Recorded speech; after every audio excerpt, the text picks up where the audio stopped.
Welcome to One Insight. My name is Rich Litvin. I grew up in London and I now live in LA. And this is a podcast for extraordinary top performers. You see, I've coached some of the most successful and talented people on the planet. I see what most people cannot see, and I dare to say what most people wouldn't dare to say. And what I know about success is that on the other side of it, it can actually be lonely. You can feel like more of an imposter the more successful you become. And when you're the most interesting person in the room, you're actually in the wrong room. I coach around insight. Life looks one way, something happens, the world looks different, and your entire world changes. It can happen in an instant. And this podcast is called One Insight because a single insight can change everything. Now, this is going to be a powerhouse podcast episode. Hello, George. Hello, Vikram. Hey, Rich. Hey, George. Hey, Vikram. I didn't realize it was going to be a 2-on-1, and then when I saw your name, I was excited because I've just been curious about you, Vikram. So this is going to be fun. Yeah, powerhouse of a podcast. So, guys, let me tell you how this works. I like to take all the pressure off myself, so I'm not performing. Because if I'm trying to perform to get a great podcast episode, then I'm not being really present with you. And you're not being really present with me either. So if we don't like what happens during this podcast and we get to the end, we don't have to release it as a podcast episode. That way we can all relax. I can be present with you and we can create something that really serves each of you. Having said that, we've recorded about 80 podcast episodes and we've never yet not put one out in the world. But I think I still say it every time because it takes the pressure off me and it allows you to relax too. So how's that sound? Sounds great. Excellent. Cool. What I've noticed happens too is we get to the end of the episode. And on numerous occasions, you may have heard this in previous episodes, I say, hey, thank you, we're complete. And in that moment, I can literally see the person relax and go, oh, yeah, that was great. And then now they're relaxed and they tell me what really happened or an insight or something they've been holding back. And so whilst I might say, okay, cut, we're complete, we keep the recording rolling because sometimes the best insights happen after that and we'll see what happens today too. So I've actually got the recording going already because I had a sense with you two in particular, we're going to start recording and wouldn't skip a beat. We're just in. Sound good to you two? Yeah, absolutely. Great. Okay. Well, you probably have been guessing the kind of question I'm going to ask before we begin, which would be something like, what would make this an amazing conversation? Or how can I make this really powerful for you? How can I serve you? So since I know you two are probably thinking about a question like that, in real time, it dawns on me, I ought to shift the game a little bit. Otherwise, you're ready. So, okay, this dawns on me. You don't know each other very well yet. You're in Project Kairos together. Let's play. George, what do you think would really serve Vikram today? And Vikram, what do you think would really serve George today? Here's the thing. You don't have to get it right. If you miss it, they'll say, oh no, it's not that, it's this. So I'm not attached. And sometimes our intuition, both of you are powerful coaches. Sometimes your intuition will give you a clue about where you need to go. George, what would really serve Vikram the most today?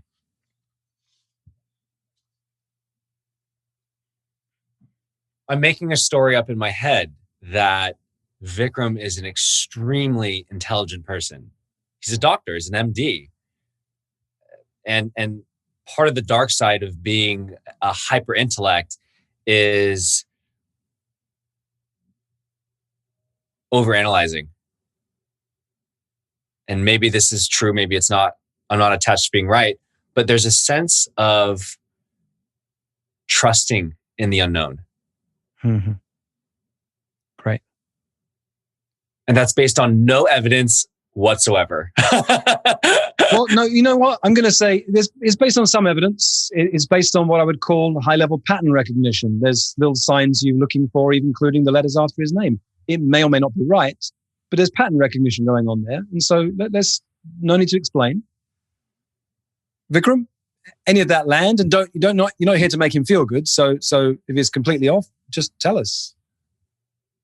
Yeah, I think for most doctors, that is the case. for me, do you want me to tell you sort of what I'm thinking, or should I just talk about what he suggested? No, but whatever comes up in this moment. Okay. My training and sort of like my initial science left-sided brain is based on that kind of foundation, like evidence, like faith, not faith, but like more facts and strategy and metrics and, the mechanics of how to do things. But, the last 8 years on this journey of creating a soul and, really embracing a different way of viewing the world and embracing more psychology and right-sided brain thinking and, becoming more of a unified self and going that, I think I've started having more faith and I've had more intuition and more synchronicities and more synergistic, relationships and trusting and stepping out when there's no platform. And and so I was like that, George, and with mentors like Rich and other folks I've come across, I've started leaning more the other way. So, but thank you. So thanks for that, Vikram. I'm going to pause you so you don't get in a conversation for a reason. George, you put an idea out there, and it doesn't matter if it lands, if it doesn't. You created some thinking, which was great, and we get to see a little bit of Vikram in this moment. And it's one of the things that in this moment I can share for anyone who's watching and listening is when you trust your intuition as a coach, you don't have to be right. If you're attached to being right, you're going to feel crushed if you didn't get it spot on. You're going to feel elated and if you get it right. And it's not relevant. It's, are you present? What comes up? And then we see where we go. So Vikram, put your attention on George. What's your sense that George needs most in this moment? George is a dynamic man. I don't know him as well, but I've learned to know him through the Project Kairos. And what I think he's looking for, either subconsciously or consciously, and again, not married to the results, but he's looking for that next stage in his evolution. He's come a long way emotionally, physically, intellectually, and he's had some catharsis, he's had some releases, but now he's looking for the next challenge and the next step in where he wants to go. And he's looking to sharpen his sword and really serve people mightily while revealing the next evolution of himself. Nice. Very specific. George? Close, nowhere near. What's going on? How does that land? Nailed it. 100%. That was what I was going to share in response to your question of what would make this powerful. I'm in a place where coaching is going good and I want to take it to great. And I actually know what the next tiny steps are. And I can't help but be curious about what the really next big leap will look like. What's going to be the next quantum leap, as I've experienced one quantum leap in last July when I left Tony Robbins to start my coaching practice. And lo and behold, things worked out really well and validated all the feelings of all the beliefs into a knowing. And now there's this curiosity about what is next and what does the next level look like when it's fully encompassed. So yeah, great assessment, great intuition. Spot on, Vikram. So let's try this out. George, you put your intuition and attention on Vikram. What came for you is that he's extremely intelligent, and his dark side is overanalyzing things. And it was trusting in the unknown that would be his path to freedom for what's next. Do you know anyone else where that lesson might be very true?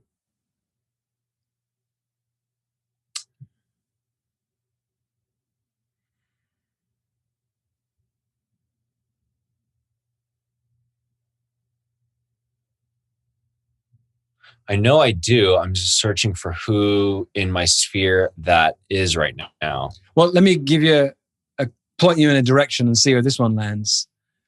look at the screen and ask yourself, is there anyone on the screen other than me and Vikram where that might be true? Has a background of being extremely intelligent and that dark side of overanalysis, and it's trusting in the unknown is actually the path for where that person might be going next. Yes. I'll take you off the hot seat for a moment and ask Vikram the same question. So Vikram, you were really clear, and George said you nailed him, and you said he's a dynamic man. Does this sound familiar to you? You know anyone like this? Dynamic man in the next stage of his evolution, been through catharsis and release, but is ready for his next challenge and sharpening his sword. Does that guy sound familiar? Absolutely. I'm looking at the mirror. Yeah. So this is what I call the mirror exercise. It's a great thing to do in coaching, because we only see the world through the frame of our own existence. So it didn't matter who we put in front of you, George. It could have been a powerful woman and nothing, not Vikram. You're going to see things in her that are there in you. So interesting, right, George? You've been on this journey from good to great as a coach, from before you met me, since you've met me in the last few months, and now next quantum leap. How do you get there? What happens? Well, it strikes me it might be in your guidance to Vikram before you even began, as you put your attention on him. Trust in the unknown, my friend. Yeah. It's interesting because there was a time where the unknown would bring anxiety, and now the unknown, there is this trust for me that's present right now, and there's a passionate curiosity and a trust at the same time, and so then there's this, like, based on what I know that's enough right now, and then there's still that curiosity, but it's not. I think my sense is it's not. There's a curious aspect to it. And there's also that tiny bit of fear deep down, because if we weren't throughout most of human history scanning the horizon for danger, we probably wouldn't pass our genes on to the next generation. Mm-hmm. So deep down inside of you, there's a very, very human part of you that is always scanning the horizon for danger. And whilst you can intellectually go, I'm on the right path, I see it in this man, it's the path for me, trust in the future, I've got some curiosity. There's tiny seed down there. And the only solution to that is awareness. Just, I see you, man. I know you're there. Thank you. You're just trying to keep me safe. And I got this. I got my curiosity and I got my trust and I got a track record of doing extraordinary things. And those three, I'm okay. Keep scanning the horizon for danger. You'll be there when I need you. But for most of the time, you can relax. Mm-hmm. Can I share one quick thing? Please, it doesn't have to be quick. I got an intuitive hit last Friday to move to Costa Rica, to a place called Santa Teresa. It's an up and coming area that is really beautiful. It's known for its yoga community, its surfing community. It's in the relatively same time zone as where I'm at, so I'd be able to serve all my clients. And I went to a party that Friday night, and I had seen this friend from Israel in like 3 years because of just life. And he hugs me and he says, I just got back from Santa Teresa. I didn't say anything to him. He was like, I just got back from Costa Rica, Santa Teresa. You need to go there because you won't leave if you go. and so there's this, okay, so this desire is building there, got the intuitive hit. And then if I'm being 100% honest, the fear that comes up as I scan the horizon is, well, what if I can't create clients when I'm down there? I have 4 paid clients right now, and the goal is to get to 10. And there's a pull to have me go down for a month in July. And then the story I tell myself is it might be more challenging to meet clients down there because I'll have less opportunity to connect with really high-end, powerful people. It's more of a transient community. And so I'm like feeding this narrative of fear. And I know it's just fear. And I know it's just my brain scanning for danger. And but it is present with me right now. And ironically, I created all my clients in the pandemic where there was no face-to-face and anything. It was all online. So there's no evidence to prove that would be real. Yet there is that, if we're talking 5-10%, that's what's present for me right now.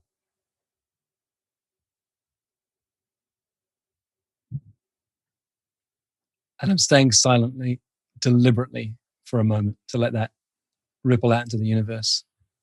You take me back in 2006 or 7, Monique and I had been together for a year or so. Maybe it was 2008, I think. Been together for a year or so. She went off to perform in China. And she performed there for 3 months, and I was going to join her. That was the plan. I went to join her, and then we had some deep conversations, and we separated. And she was really clear: our relationship's over. I can't do marriage. We're done. You need to tell your family we're not on a break. This isn't Friends, Ross and Rachel. We're done. And it was really hard for me. Both of us. It was heartbreaking, but I got really clear. She's gone. Now, we'd met in Singapore, I think. No, I think we met I forget. We met on an island somewhere. I forget which island it was. And then I was going to fly to China to be with her. But she flew back to the States, and I had a flight to Singapore, and then I was going to go to China.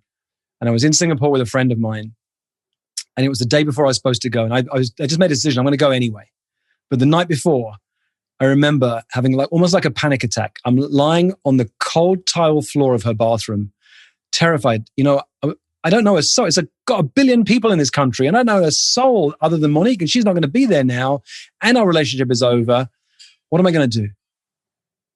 And I'm lying on this cold floor. I think the cold floor made me get grounded, because I remember that feeling to this day. And this little insight popped in. You can always fly home tomorrow. So I flew to China with this tiny insight in the back of my mind.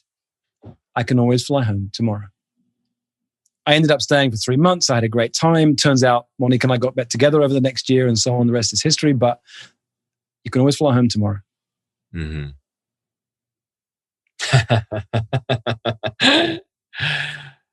I love you, man.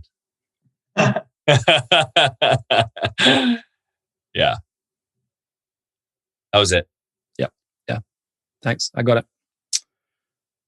So Vikram, what you got for yourself? You had these insights that were really clear. They were for George, and then you saw with the mirror shines on. What have you got in this moment? What are your insights, or where shall we go in this conversation? I think, I try to coach my clients in this, but it's something I'm struggling with myself. How do you integrate all the different aspects of a person who's passionate about multiple things, has multiple interests, multiple companies possibly, and what's the golden thread, and how do you represent yourself to the world with this, and sort of keep alignment in your identity and have congruency? So that's what I struggle with. I feel like I'm losing certain pieces of me, then I'm gaining certain pieces of me, and when I tell people what I do or who I am, I feel like it's not complete. And so it sort of bothers me because I don't know how to represent myself. Well, let me ask you, is this a marketing question? Is this a question that's deeper and internal, an existential question? Where's this coming from? Because there's different places I can answer depending where you're coming from. That's a really good reply, Rich. Let me think about this. It's a little bit of both, I guess. I am who I am, and it's I guess I'm marketing that in a way, but it's almost like different stages of my life have been different things. And so, but I feel like I'm a physician just because of so many years of dedication, effort, and I love helping people with their health, no matter whether I'm wearing a stethoscope or not. Mm-hmm. But it's who I am, and it's what I do, and it's what I've been doing. It's one of the golden threads, but it's not just helping people with health. I just love helping people. And so as a coach, you're still helping people. As a real estate investor, I'm still helping people. So I'm just trying to figure out how do I represent myself to myself and to others, I guess, in whether it's marketing or not. I mean, it's more of an existential question, I guess. What's the physician's oath? It's to do no harm, to help people. It's to, the Hippocratic. Yeah, and that's it. I mean, do no harm. As coaches, we tend to not look at the negative. It's we'll turn that into the positive. The physician's oath is my job is to help you. No matter what, I'm here to help you. And my sense is that's what you've just nailed. It doesn't matter whether you're working in real estate, helping other people as a coach or as a physician. When Vikram shows up, he's got your back.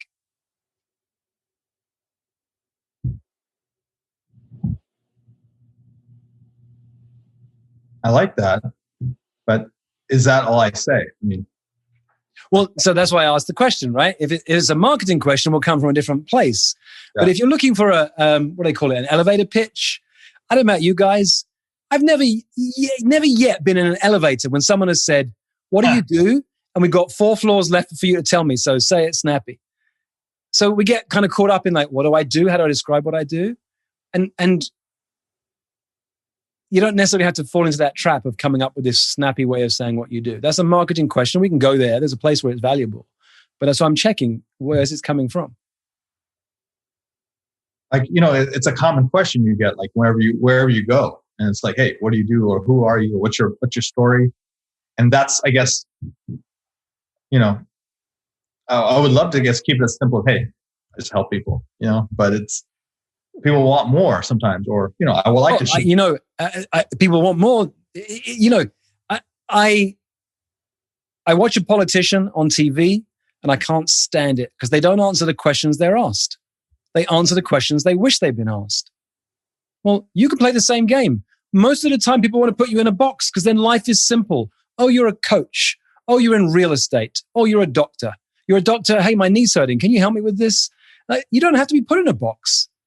What's that line from the movie? Nobody puts baby in the corner. Nobody puts Vikram in a box. Who are you, Vikram? Nice to meet you, Vikram. What do you do? Well, it's funny you should ask. This morning, I was sitting down helping a patient of mine. This afternoon, I was working on real estate. And tomorrow morning, I'm talking to a coaching client. What? Now you've got the start of an interesting conversation. Hey, Vikram, what do you do? Well, what I do is what I believe. And as a physician, I signed an oath. Do no harm. All I do all day is help people.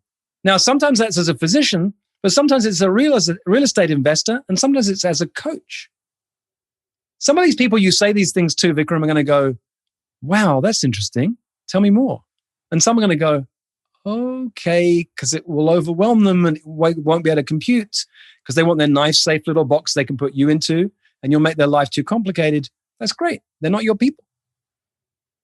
Yeah, I love it. And then, because it's all about, like you said, one conversation at a time can change the world, right? So this creates that interesting segue where people want to know more, or if I can help them, that'd be great. I can, ask them what's going on with them, or so whatever. It just creates the pour and connection, which is what I'm sort of looking for and craving. Yeah, you don't have to fall into that trap of I need a nice, neat elevator pitch or a 1-sentence line. It's hard. Sometimes, you know what? I was on a call once. Monique and I got a new wealth advisor, and we're on a phone call with him. No, it wasn't a video call. It was a phone call, and we're talking to him, and we're starting to talk about money and so on. And he says, oh, by the way, Rich, I forgot to ask, what do you do? And I said, oh, well, what I do is what I believe. And what I believe is that leadership is very, very lonely, and people aspire to this role of being a leader, and they get to the other side and discover just how lonely it is. And there's silence on the call for a moment. And he goes, oh, so you're a coach? And Monique, who knows exactly what I've done, is cracking up next to me. She's laughing. And I was really pissed off. It was like, damn it. 2 days later, the insight popped. Oh, he's not one of my people. Because what I forgot to say, actually, he wasn't the guy who created the wealth advisory company. He was one of his accountants who was just doing some stuff, crunching numbers with us. I don't work with people who are middle managers. My clients, people like you guys, people who are leaders out in the world, people making a difference in the world. He wasn't one of my people. My line was a filter, and he didn't pass through my filter. I didn't need to feel sad it wasn't a clever line. The line didn't work for him because he wasn't one of my people. It's almost like the language, you speak a special language and only the people who are meant to hear it, hear it. Yep. I like that. Yeah. And I love the fact that you just told me, screw the elevator pitch, right? It's like you're being authentic, and that lands well with people and lands well. It feels good for me to say because it's the truth. And it's, I'm just being me. Well, I'll play with you another way. You be me, I'll be you. I'm Vikram. Say, hi, Vikram. Nice to meet you. What do you do? Hey, Vikram. What's going on? What do you do, man? Well, let me ask you a weird question. Do you want the simple, easy answer? Or do you want to have an interesting conversation about what I really do? I'll take choice B. Right. Of course you would, and your people would, right? And some people are going to go, what? What are you talking about, you weirdo? Just tell me what you do. So it doesn't matter how you answer it. You're drawing people into an interesting conversation. And there's different ways to play with it. I've given you about 3 so far. But you'll play with it. You'll find it. And sometimes you'll meet someone interesting and it won't land. It doesn't matter. Keep talking. That's what counts. So what I heard, there is a marketing element to it. This is really an existential question. What I get about you, Vikram, is you are a multi-passionate, multifaceted man. It's not just, I can't put you in a box. You don't fit in a box. You never have. I'm willing to bet that as a physician, you weren't able to be put in a box. There were unique ways in how you showed up there. Spot on, man. There you go.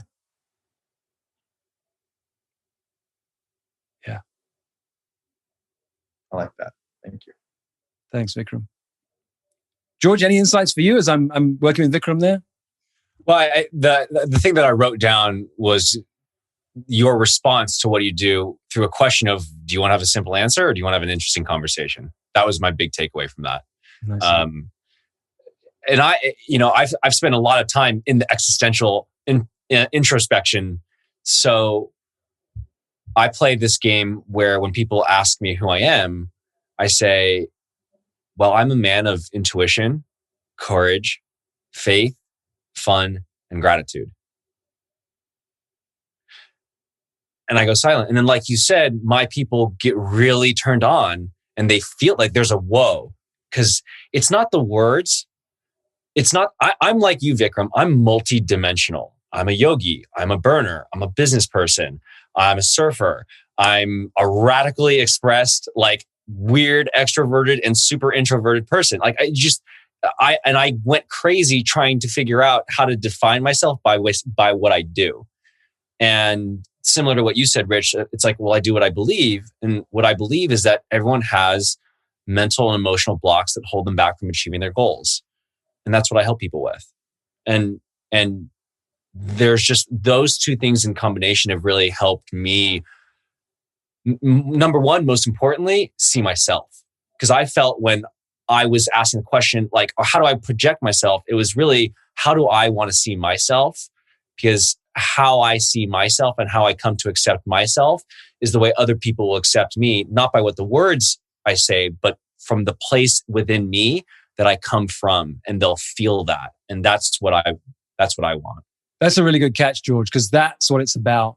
When you're relaxed into who you are, they'll meet you where they are. They may like it, they may not. It doesn't matter. So this is the real question, Vikram. Are you relaxed enough of who you are? So I tell you who you guys are by giving you a story about who I am. I'm not much of a superhero guy. I don't watch many of those superhero movies or read the comics. I'm beginning to a little bit because of my kids these days. But if I had to choose which superhero I would be or what superpowers I would have, I'd be Professor X from X-Men. Because what he does is travel the world looking for mutants. Now, a mutant is someone with a superpower who doesn't understand they have a superpower. And that's what I do. With all due respect, you two are my mutants. Because you're the kind of weirdos like me. You know, I knew from a young age I was different. I just didn't know it was okay to be different. And that's the conversation we're having now. We're all three of us are very unique and very different and very similar at the same time. I've built a community over many, many years of people who think very differently and also feel very lonely underneath that, because it's very hard when you're super successful, a high performer doing amazing things, to find people like you. It turns out this little boy inside of me who felt very lonely as a kid learned all those years later to curate the right kind of people so he doesn't feel lonely anymore. So thanks for being my mutants.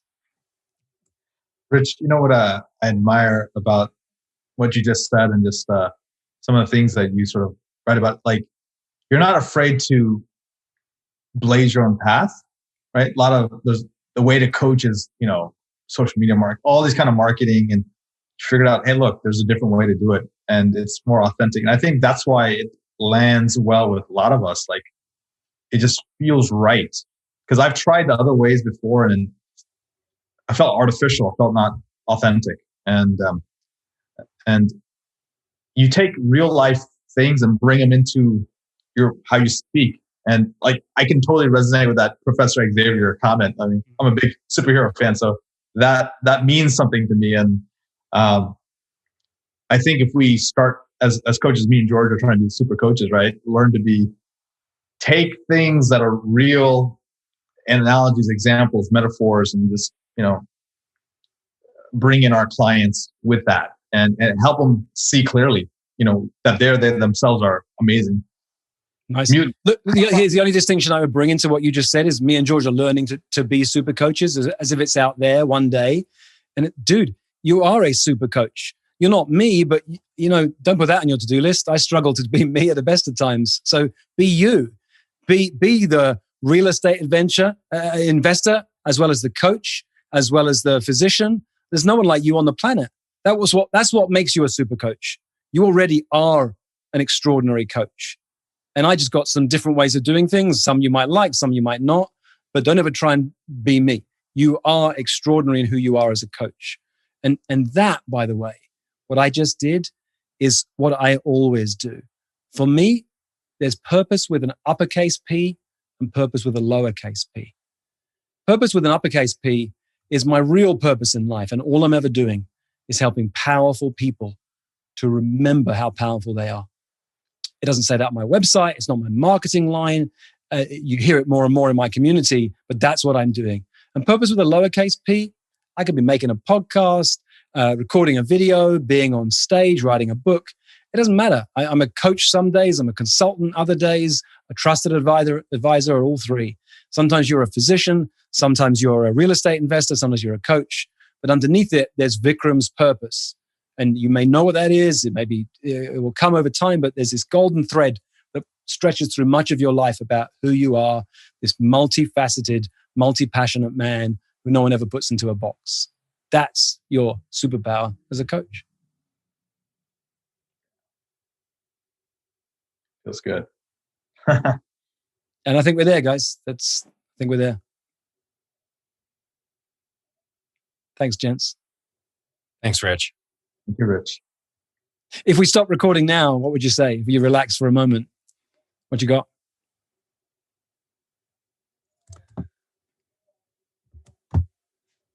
I like how you play on the fly, Rich. I love how you, nothing pre-recorded. There's nothing, those little notes. You're like, all right, let me sense these guys. Let me see what's going on. Let me feel them out.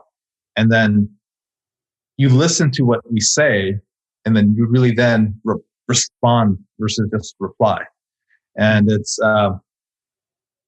you're trying to have what you say, right? Have the most memorable conversation I'm going to have in a long while, right? That's the goal. And it's not because you're trying to do it to be memorable. You're trying to do it like you're fully present. You're not thinking about your kids, Monique, the Rich Living intensive that just happened. You're just really right here. And that's rare. And so that extreme presence is allowing us to have these powerful insights. Oh, yeah. Thank you. Nice catch. Because I had no idea what was going to happen until we got on the call together and I saw your faces and something arose. Hey, thanks for that. George, in this moment?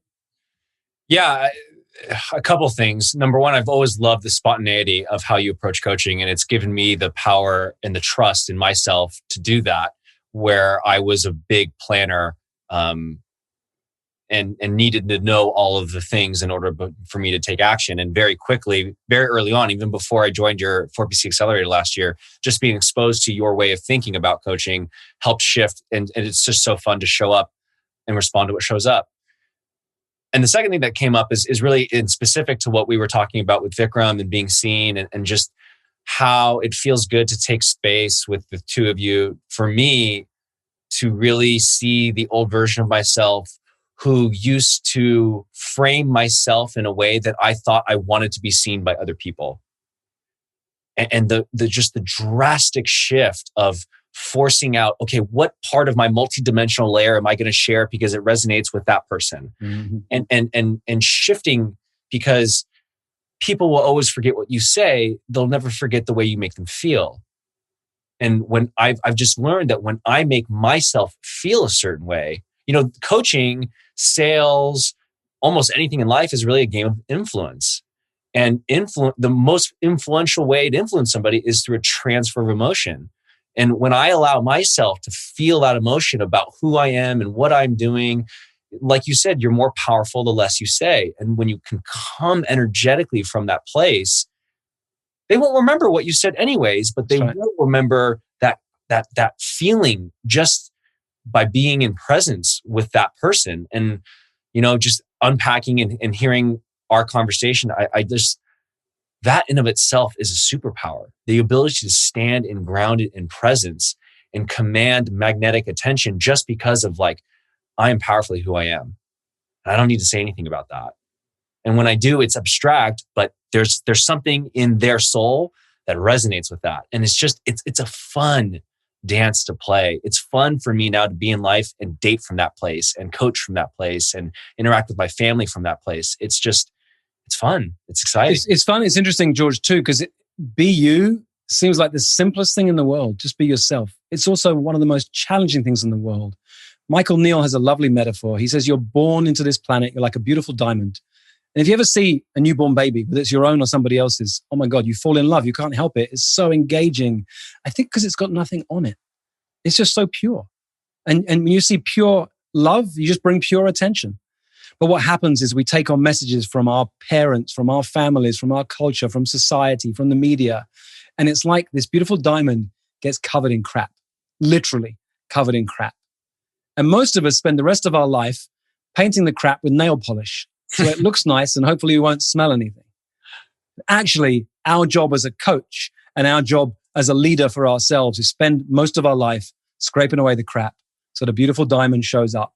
And will that diamond appeal to everybody? Absolutely not. But we get to be free. Mm-hmm. So I normally, when this moment comes, say goodbye to you guys, and then I record the intro because I know what's just happened and we put it on at the beginning. But I like the fact that we just jumped straight in today, and I'm not going to make an intro. When people jump on, they'll hear this at the end and know what happened, and we're complete. Guys, thank you. This was really fun. So fun. Thanks. Awesome. See you on Project Kairos. We'll see you next week. Bye, guys. Love. Bye. For most of human history, it wasn't called coaching. It was called leadership. And it's what I love to do, to coach people, to lead people, and to mess with people's thinking. If you'd like more of this, or if you'd like to learn more about our community of extraordinary top performers, go to richlitvin.com/oneinsight.